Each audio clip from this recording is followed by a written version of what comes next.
Assalamualaikum warahmatullahi wabarakatuh. Kita lanjut untuk editorial di Jurnal Pustaka Galeri Mandiri. Kemarin kita sudah menyampaikan ataupun proses pengolahan naskahnya itu sudah sampai di section editor, dan kemudian naskah sudah ditugaskan ke copy editor. Nah, jadi untuk kali ini kita akan melanjutkan proses naskahnya itu di copy editor. Jadi kita masuk ke jurnalnya. Nah, kemudian login, di mana penugasan berikutnya itu adalah di copy editor. Jadi saya login menggunakan akunnya copy editor.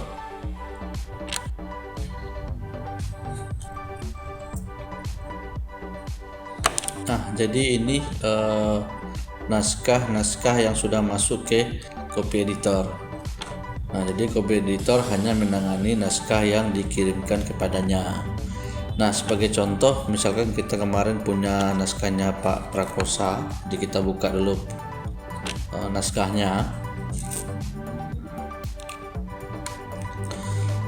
Nah, kondisinya sekarang alur kerjanya sudah berada di copy editing, dan ini naskah yang dikirimkan oleh section editor kemarin ataupun editor bagian, dimana kemarin sudah dilakukan proses review dan lain sebagainya. Nah, di copy editor itu cenderung lebih terhadap penelaahan terhadap kata-kata yang ada di dalam manuskripnya ataupun naskah jurnalnya. Jadi kita buka, kita ambil filenya. Oke, ini dia naskahnya. Kita simpan dulu. Saya simpan ke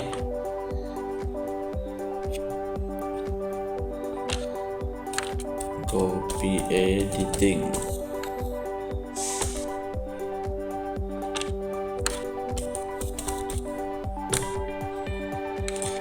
Nah, copy editor itu melakukan TLA terhadap tulisan yang ada pada naskahnya, ya, baik itu dari proses tata bahasa, penggunaan kalimat, kata baku, dan lain sebagainya.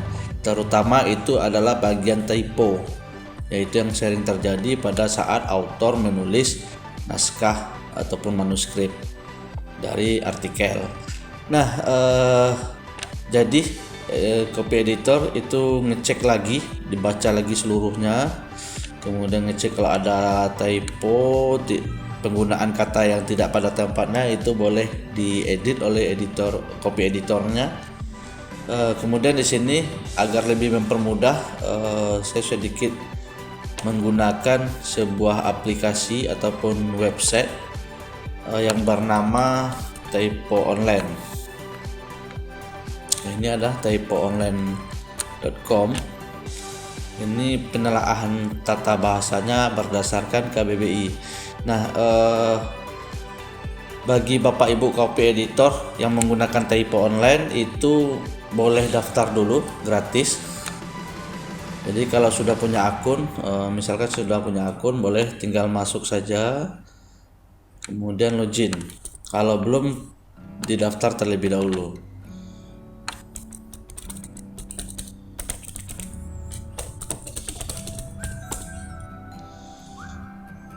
Oke, sekarang sudah masuk. Bapak Ibu, kalau karena ini gratis, seandainya mau berdonasi silakan donasi lewat sini. Nah, kita langsung saja bagaimana proses pengecekan typo di dokumen. Jadi kita masuk ke bagian dokumen. Nah, Bapak Ibu unggah file dokumennya di sini.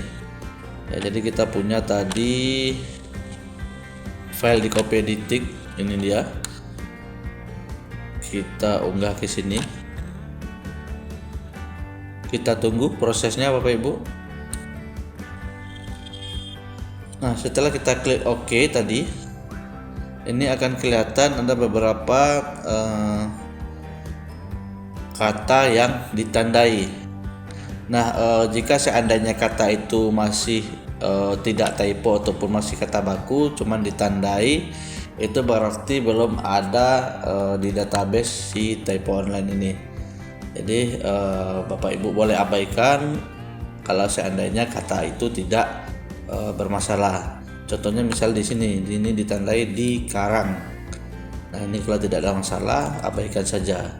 Nanti kita cek lagi, misalkan yang ditandai di sini adalah dibekali keinginan-keinginan, literasi menstimulan, literasi dibekali di masa. Nah, seandainya kalau ada rasa-rasanya kata yang ditandai itu merupakan bagian dari typo, itu bisa kita ganti. Atau contoh di sini saya bikin satu kata typo, kibaran misalkan gitu ya, simpan.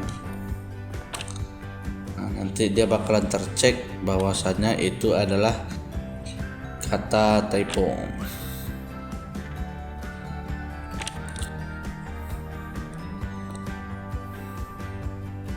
Nah, ini dia kibaran gitu ya. Nanti di sini ada kata typo, ini berbahasa Inggris, ini extra database ataupun double space. Ya, jadi Bapak Ibu nanti bisa ngecek typo menggunakan aplikasi yang tadi, atau kalau setidaknya bisa dibaca. Ketika kita baca itu juga ketahuan. Ya, jadi memang tugas dari copy editor itu adalah mentelaah dari tata bahasa yang ada di manuskrip ataupun naskah yang ditugaskan kepadanya. Nah, jadi tugasnya hanya itu. Kalau seandainya sudah disimpan, kalau tidak ada perubahan, nanti boleh file yang sama juga dikirim ke bagian production. Tapi kalau seandainya ada naskahnya perubahan, disimpan, diupload file terbaru yang sudah diperbaiki. Atau nanti Bapak Ibu juga bisa berdiskusi di sini di copy editing ini. Bapak Ibu bisa tambahkan diskusi dengan partisipasinya itu adalah author. Misalkan diskusi tentang diskusi kata A, contoh. Kemudian di sini misalkan kita mau izin Bapak Ibu author, kata A sebaiknya diganti jadi gitu ya, ganti jadi kata B. Proses pergantian sudah diperbaiki oleh editor. Nah, siapa tahu nanti ketika proses hasil diskusi ini autornya tidak setuju karena kata A itu adalah kata yang paling tepat menurutnya. Jadi kita juga tidak bisa memaksakan maksud dan tujuan dari autor. Nah, jadi Bapak Ibu, kalau seandainya ada hal yang harus didiskusikan dengan autor dengan satu kata tertentu, itu boleh kita diskusikan. Atau kalau seandainya tidak, itu bisa langsung saja. Jadi di sini juga diizinkan untuk berdiskusi antara copy editor dengan autornya. Kalau tidak ada yang mau didiskusikan, tidak perlu kirim pesan. Kemudian naskahnya ini selesai gitu ya. Jadi Bapak Ibu boleh unggah ataupun ambil file yang sudah diberikan di sini. Misalkan filenya ini, atau unggah file baru misalkan setelah ada perubahan, setelah diedit oleh copy editor, itu kita unggah filenya. Tadi filenya itu dari folder copy editing, ini file terbaru, dan lanjutkan. Ini dia, dan oke. Nah, jadi copy editor Yeyen itu tadi sudah memberikan ataupun memperbaiki beberapa kata-kata yang terkait dari naskah. Nah, jika copy editor sudah melakukan tugasnya, itu boleh kabari lagi section editornya, biar section editornya akan menambahkan partisipasi berikutnya, itu adalah di bagian layout editor. Jadi misalkan contoh ini yang naskah Pak Prakosa ini sudah diperbaiki oleh copy editor. Kalau sudah, maka tugas berikutnya akan dikembalikan lagi kepada section editor. Saya logout dulu di sini. Saya akan masuk sebagai section editor.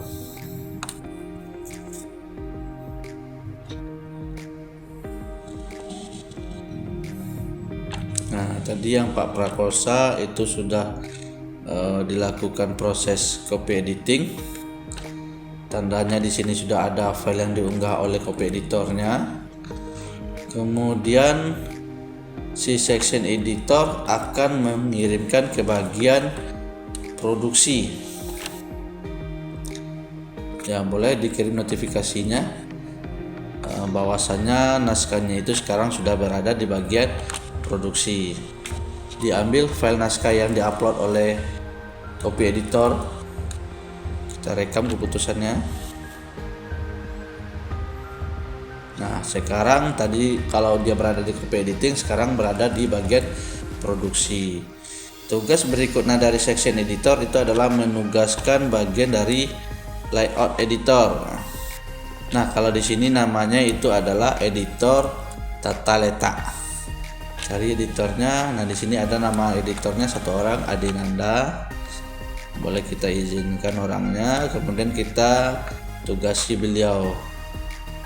Nah, di sini ada beberapa pilihan, jadi kita ambil yang global saja penugasan editorialnya, kemudian oke.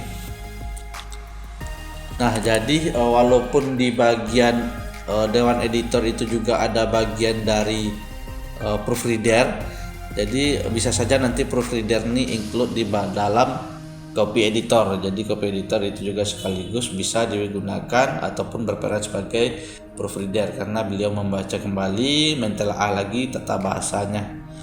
Kalau seandainya jurnal ini berkembang lebih jauh, itu bisa saja nanti kita tambahkan tugas untuk proofreadernya. Nah, kita kembali lagi ke sini. Tadi section editor sudah menambahkan satu editor lagi untuk berpartisipasi terhadap naskah ini bernama Adinanda. Jadi kita akan masuk sebagai Adinanda ini.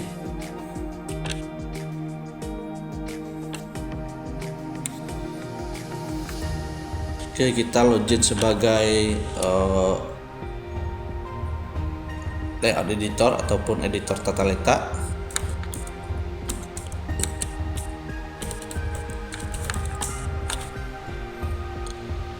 Nah, karena tugas yang tadi diberikan baru satu miliknya Pak Prakosa, jadi baru satu yang masuk. Kalau seandainya tadi prosesnya sudah dikerjakan semuanya oleh copy editing, itu akan setelah dikirimkan oleh section editornya, itu akan menambah naskah-naskah yang ada di penugasan dari layout editor ini. Nah, kita buka filenya.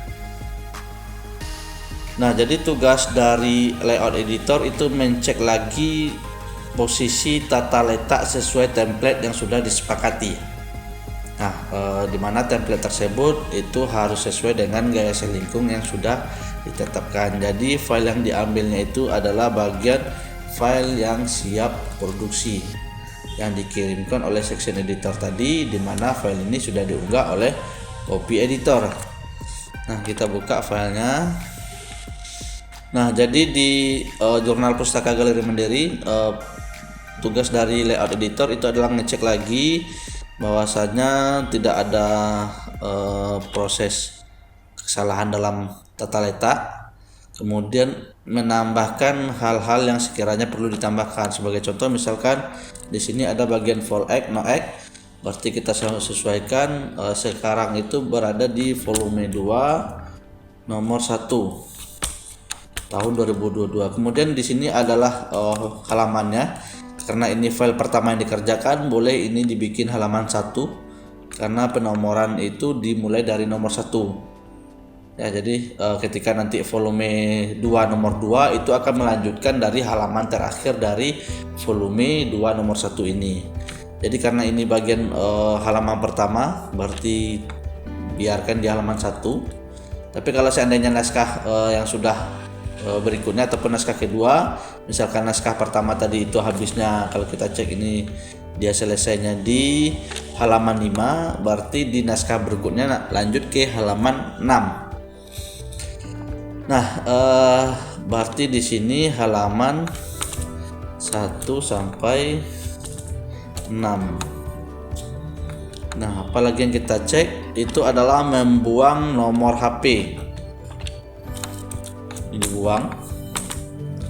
Ya, karena ketika dipublish dalam format PDF, file ini tidak perlu nomor halaman. Kemudian cek lagi warnanya, karena nanti ketika kopas itu ada warna yang sudah berubah, bukan warna hitam lagi. Nah, kemudian kita cek kalau hanya satu orang penulisnya, berarti kita tidak perlu pakai ini. Jadi ini layout editornya boleh memperbaiki, kecuali kalau seandainya banyak, baru ada 1, 2 dan seterusnya. Nah, Bapak Ibu, di bagian layout editor itu ada proses pengisian submit, review, kemudian accept. Ya, ini boleh diminta ke bagian editor jurnal ataupun ke bagian GM-nya, karena kalau kita lihat rule-nya yang ada di layout editor itu hanya disediakan pratinjau dan pustaka, tidak ada bagian untuk melihat log kegiatan. Jadi log kegiatan itu adanya di editor jurnal. Ya, jadi bisa saja nanti editor jurnalnya menyampaikan bahwasannya tanggal submit, tanggal review, tanggal accept-nya itu diserahkan ke bagian layout editor jurnal. Pada saat proses layout itu boleh dimintakan. Contohnya misalkan ini Pak Prakosa ini tanggal submitnya kapan, tanggal selesai di review kapan, tanggal dia diterima kapan. Nah, misalkan contohnya di sini Pak Ade ini sebagai layout editor, dia akan meminta konfirmasi kepada GM gitu ataupun kepada editor jurnal. Dia pengen menuliskan tanggal submitnya berapa. Jadi kita bisa cek sebagai GM ataupun layout editor di bagian log kegiatan. Jadi Bapak Ibu pengelola di editor jurnal itu cek di log kegiatan.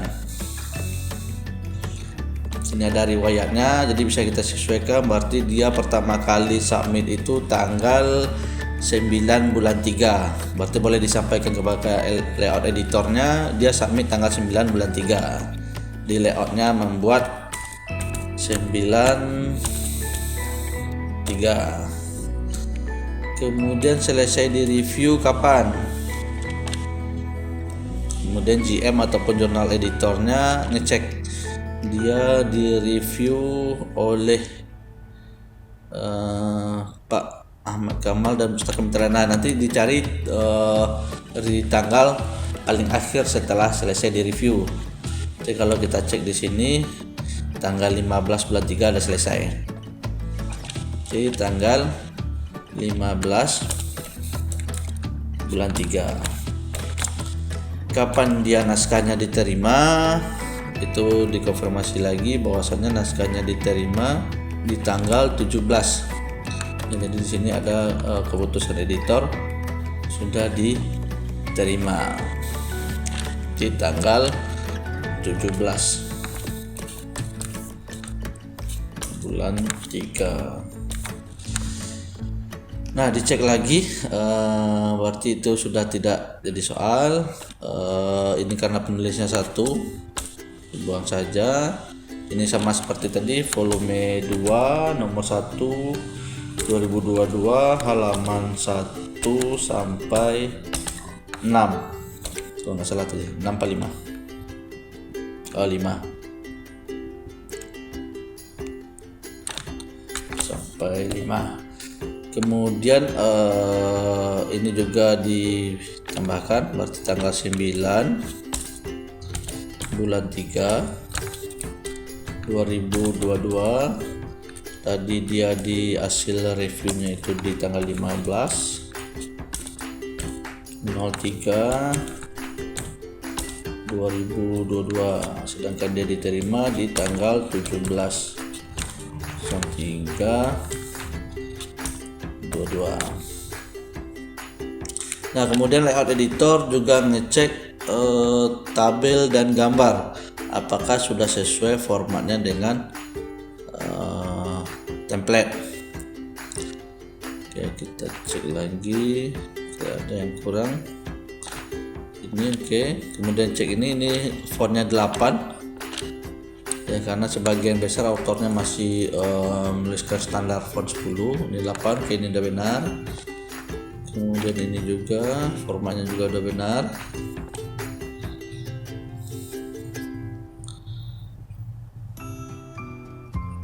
Oke, ini juga 8. Oke, sip.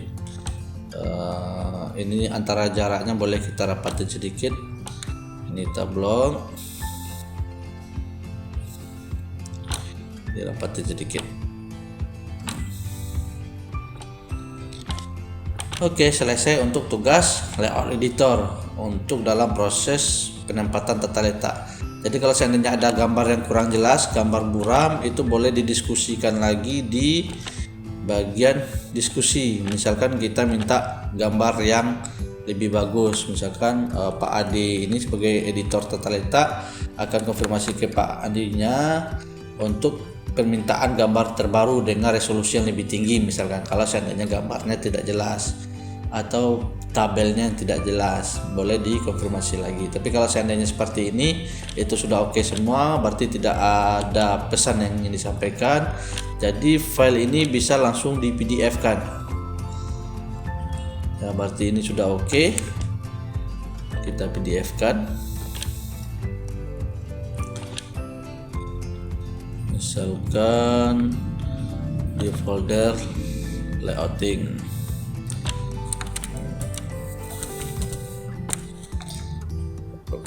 Dan di PDF.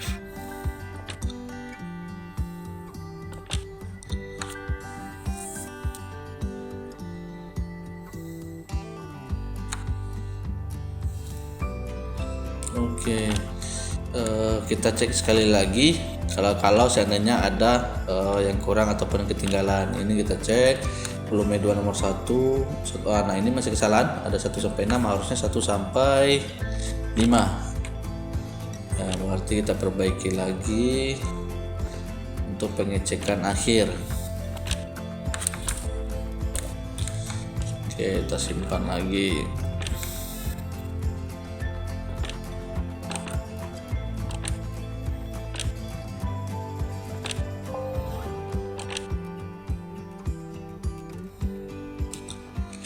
Nah, kita cek lagi naskahnya.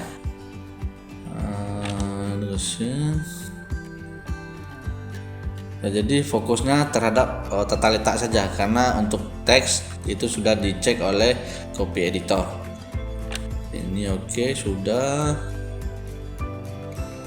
Ini sudah.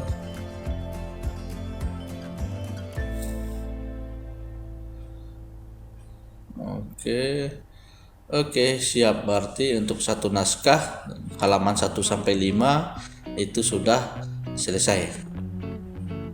Nah, jadi tinggal diupload di Galley. Kita kembali ke sini. Bapak Ade si layout editor ini itu membuatkan jadwal untuk publikasi di bagian Galley. Kasusnya hanya di sini, nanti perbaikan biar dilakukan oleh ataupun pengisian yang lainnya dilakukan oleh jurnal editor. Ke Galley, kemudian tambah Galley, bikin nama labelnya PDF, kemudian simpan, yang lain tidak perlu diisi. Kemudian ambil filenya, yang kita unggah file yang sudah dijadikan PDF, yang kita jadikan PDF tadi. Ini dia. Lanjutkan, selesai.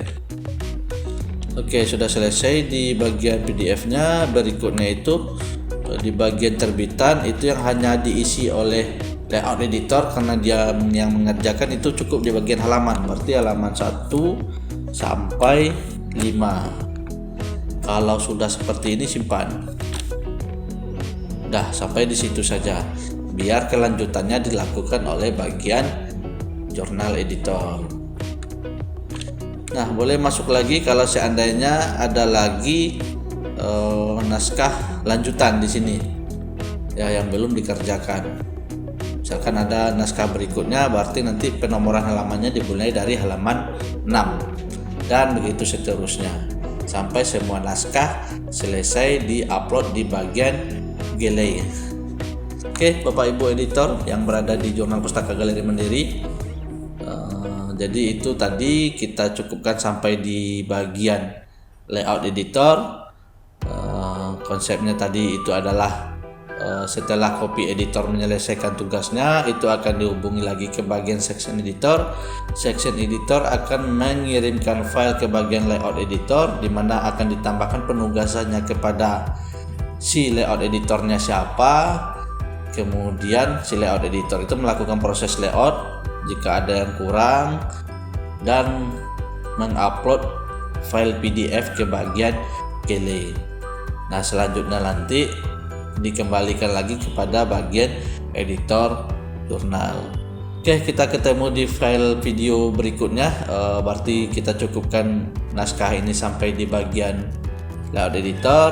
Kita lanjut di video berikutnya. Kita tutup dulu sampai di sini. Assalamualaikum warahmatullahi wabarakatuh.